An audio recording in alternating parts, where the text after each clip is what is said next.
to what's happening last night in Sweden? Sweden. 안녕하세요. 2020년 6월 15일 월요일 북유럽 연구소의 북극여우입니다. 지난밤 스웨덴에 무슨 일이 있었나 25주차 소식입니다. 지난주에 저에게는 개인적으로 특별한 날이 있었습니다. 지난 수요일인 6월 10일 스웨덴의 전 수상 올로프 팔메 암살 사건 최종 수사 결과 발표가 있었거든요. 1986년 2월 28일 금요일 늦은 밤 당시 스웨덴 총리였던 올로프 팔메가 스톡홀름 한복판에서 괴한의 총에 암살당했습니다. 암살의 배후로는 극우주의자, 쿠르드 노동자당, 남아프리카 공화국, 미국 CIA, 스웨덴 무기회사 등 여러 가지 추측이 난무했지만 사건의 실체는 드러나지 않았습니다.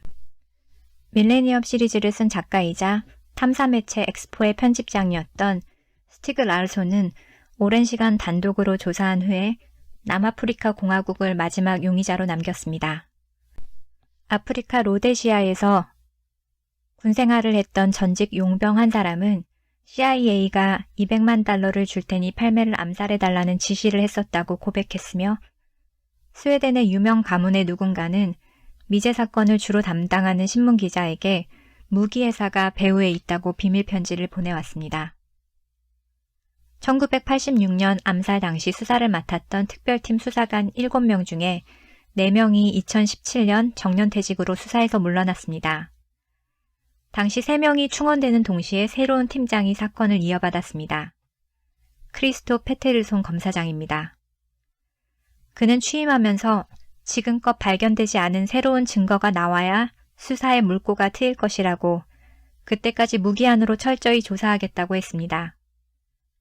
올 초에 무언가 찾은 듯 올해 상반기 안에 수사 결과를 발표하겠다고 했습니다. 솔직히 별다른 내용은 없을 것이라고 생각했습니다. 이제 와서 사건의 실체를 드러낼 증거라고 해봐야 여태껏 나오지 않았던 결정적 증언이나 암살에 사용된 무기일 텐데 사건 발생 34년이 지난 지금 두 가지 모두 가망이 없다고 생각했습니다. 얼마 전에 어떤 경로로 총에 대해서 새로운 사실을 발견했다는 이야기를 전해들었지만 그게 정말 범인이 사용한 총인지 DNA라도 남아있을지 초기 수사 때 어처구니 없는 실수를 여러 차례 범했던 스웨덴 경찰의 전적이 떠올라서 이번에도 엉뚱한 소리를 하는 건 아닐까 싶기까지 했습니다.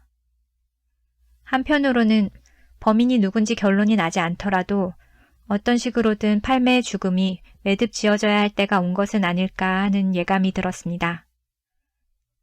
스티그 앵스트렘, 수사를 담당한 검사장이 지목한 범인의 이름입니다. 공범도 배후 세력도 없는 단독범. 검사장은 앵스트렘이 이미 사망했으므로 기소를 할 수 없으며 추가 수사를 이어갈 수 없어 사건을 종결한다고 밝혔습니다. 스티그 앵스트렘은 스칸디아미엔이라고 불리던 남자로 초기의 주요 목격자 중 한 사람이었습니다. 사건 현장 옆에 있는 보험회사인 스칸디아 직원으로 그날 밤 늦게까지 일을 하다가 퇴근길에 팔메 암살을 목격했다고 했습니다. 그는 이리저리 말을 바꿔서 수사에 혼란을 주었고 이후에 경찰은 그의 말이 신빙성이 없다고 판단해 수사에서 배제했습니다.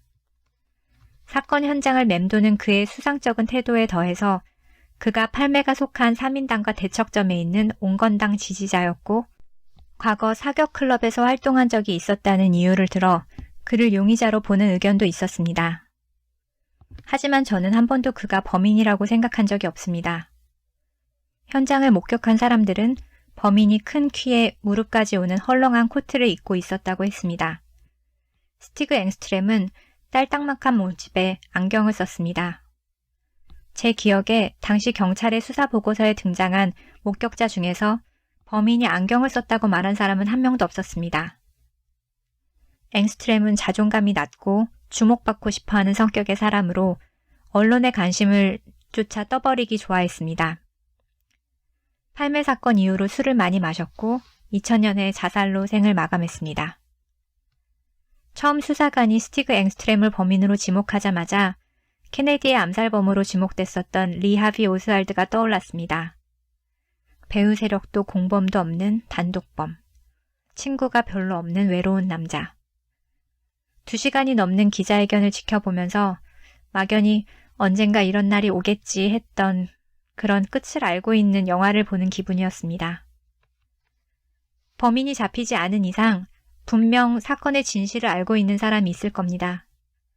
하지만 34년이 지난 지금까지 드러나지 않았다면 그 비밀을 철저히 비밀에 붙일 수 있을 만큼 무서운 세력이거나 진실을 공개했을 때 사회가 감당해야 할 파장이 너무 커서 그러지 않기로 합의했을 정도의 세력이 가담해 있거나 그 둘 중에 하나일 것이라고 생각합니다. 어쩌면 때로는 진실보다 중요한 게 있는지도 모르겠습니다. 팔메의 죽음은 스웨덴에 깊은 상처를 남겼습니다. 혹자는 팔메의 암살은 스웨덴 민주주의를 향한 용서할 수 없는 공격이라고 했습니다. 지난 34년 스웨덴 전체에 남긴 트라우마, 그 이후 거의 모든 스웨덴 문학에 등장하는 팔메의 죽음, 팔메를 열렬히 싫어했던 사람조차도 팔메의 죽음을 이야기하면 조용해집니다. 이제 그 상처를 봉합할 때도 되지 않았나, 이제는 팔메를 보내줘야 되지 않을까 싶었습니다. 팔메를 위해서도 그렇고 스웨덴을 위해서도 말입니다. 달라지는 건 없을 겁니다. 전담 수사팀이 사라진다는 것 정도겠죠. 기자회견 동안 안쓰러울 만치 손을 떨었던 크리스토 페텔손의 긴 하루도 이제 다 끝났습니다. 공식적인 수사 결과는 기록으로 남을 테고 앞으로 팔메의 암살을 이야기할 때면 스티그 앵스트렘의 이름이 제일 먼저 나오겠지만 확실한 증거 없이 죽은 자에 대한 기소 없음으로 마무리한 수사는 여전히 다양한 의혹이 뻗어나갈 길을 열어놓았습니다. 사람들은 변함없이 팔메를 추억하고 스페아바겐을 걷다가 멈춰서고 아돌프 프레드릭스 교회 정원 팔메 묘지에 빨간 장미를 가져다 두겠지요. 팔메가 세상을 떠날 무렵 저는 지구 반대편의 어린이였습니다. 스웨덴에서 학교를 다니며 스웨덴과 한국에 대해 고민하다가 팔메에 대해 알게 되었습니다. 살아생전 만난 적도 없는 팔메는 그에 대해 남아있는 자료를 보는 것만으로도 제가 무엇을 위해서 어떻게 살아야 하나 고민하게 한 정치인입니다. 누구보다도 빛나는 삶을 살았지만 죽음의 그늘에 너무 오랫동안 갇혀 있었던 사람, 올로프 팔메. 당신의 죽음이 아닌 당신의 삶으로 기억하겠습니다. 올로프 팔메, 1927년 태어나 1986년 사망. 총리 임기 1969년부터 1976년까지, 1982년부터 1986년까지.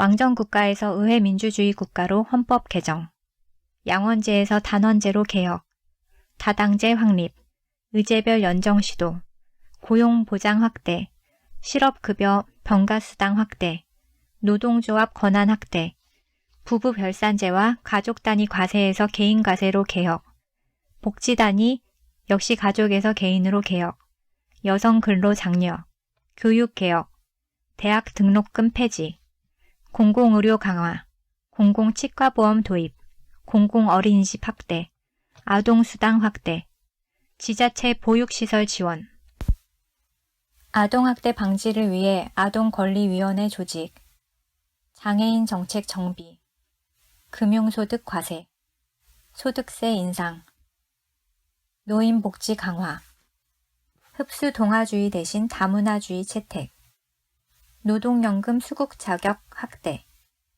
여성 장관 30%, 임노동자 기금 부분적 실험, 화석에너지 비중 줄임, 미국 소련 양강 구도에 대항해 제3세계 국가 연대, 적극적인 중립 외교, 아프리카 인종 분리 정책 비판, 팔레스타인 지원, 베트남 반전운동 지원, 동유럽 공산주의 비판, 남미 독재정부 비판, 정치적 망명 및 분쟁지역 이민 수용, 핵 확산 방지, 이란 이라크 중재.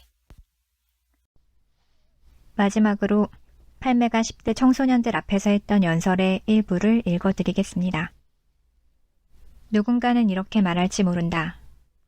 우리는 그저 청소년일 뿐이야. 우리가 정치인도 아닌데 무슨 영향력이 있으며 세계에 대한 무슨 책임이 있단 말이야? 그렇지 않다. 우리 모두가 정치인이다. 우리가 어디서 왔든 무슨 일을 하건 우리는 정치인이다. 왜냐하면 우리의 생각을 사람들에게 전할 수 있기 때문이다. 그렇게 우리가 바라는 대로 사회를 바꾸고 세계를 바꿀 수 있기 때문이다. 이번 주는 여기까지. 여러분 모두 활기찬 한 주 보내세요. 헤이도! 더 많은 뉴스는 북유럽연구소 브런치나 페이스북을 참조하세요.